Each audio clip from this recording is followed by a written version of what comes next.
जीवन के जो।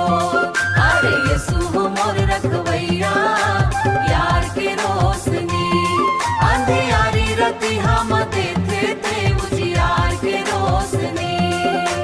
यीशु मोर रखवैया मोर जीवन के जो, ओकर मायाल भर जाते थे उजियार के रोशनी, ओकर मायाल भर जाते रोशनी।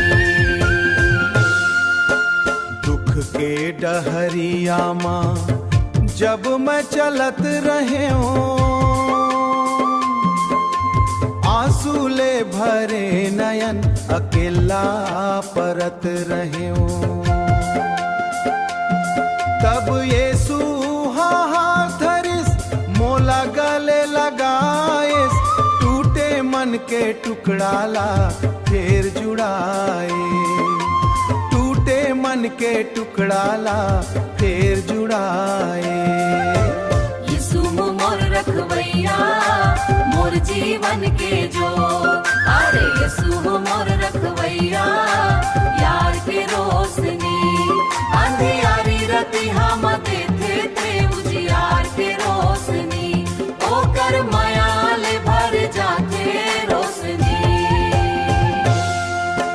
पर्वत जैसन संकट रद्दा माया जावे, प्रभु के संग रहिबो डर कभू नहीं आवे, प्रभु के संग रहिबो डर कभू नहीं आवे। ओकर वचन अमर है मोर जीवन के आधार, यीशु संग चलथो मैं पावत हाँ उद्धार, यीशु संग चलथो मैं पावत हाँ उद्धार। जय जय यीशु राजा, जय जय दयालु प्रभु,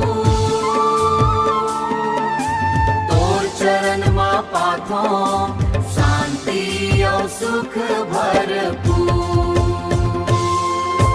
यीशु मोर रखवैया मोर जीवन के जो, अंधियारी रति हम देते थे उजियार के रोशनी, आंधी यीशु मोरे हम जाते थे उजियार के रोशनी, ओकर मायाल भर जाते मोर मन के रोशनी।